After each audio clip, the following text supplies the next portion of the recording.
তো এটা আসলে কিভাবে কি নতুন করে ফেরত আনার কোনো পরিবেশ আছে কিনা আপনাদের মধ্যে, বা এটা কি ওই রকমই থাকবে কিনা, কোনো কি পরিকল্পনা হয়েছে বিষয়? যে এটা তো আদালতের বিষয়, এটা তো সরকারের বিষয়। এটা আমরা আমাদের দাবি করেছি, সাথিয়াবাসীর দাবি ছিল মূলত। এটা আমার ব্যক্তিগত কোনো দাবি ছিল না। এই দাবি আমরা যৌক্তিক দাবি ছিল, এটা তুলে ধরেছিলাম।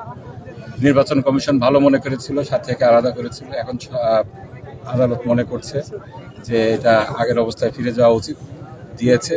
এরপরে হয়তো নির্বাচন কমিশন অ্যাপিলেট ডিভিশনে যাবে কি যাবে না, এটা নির্বাচন কমিশনের বিষয়।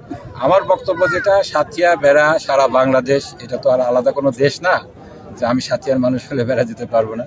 বেড়াও আমাদের, সাথিয়াও আমাদের। আমাদের দাঁড়িপাল্লা প্রতীকের নির্বাচন, বেড়া যদি বেড়া সুজানগর মিলে একটা আসন যখন ছিল তখনও ছিল, এখন এটাকে যদি সাথিয়ার সাথে দিয়ে দেওয়া হয় তখনও থাকবে। আমরা জনগণের জন্য কাজ করি, আমরা আধিপত্যবাদ বিরোধী শক্তি। আমরা জনগণকে সাথে নিয়ে চাঁদাবাজি, সন্ত্রাস এবং আধিপত্যবাদের বিরুদ্ধে সংগ্রাম করে যাব। বেড়ার মানুষ আমি মনে করি তারা সন্ত্রাসের বিরুদ্ধে কথা বলবে, তারা আধিপত্যবাদের বিরুদ্ধে কথা বলবে, তারা চাঁদাবাজদের বিরুদ্ধে কথা বলবে। এটা আমি মনে করি, এবং বেড়াতে আমি যতবার গিয়েছি বেড়ার মানুষের অকুণ্ঠ সমর্থন পেয়েছি, ভালোবাসা পেয়েছি। তারা শহীদ মাওলানা মতিউর রহমান নিজামীকে ভালোবাসতেন।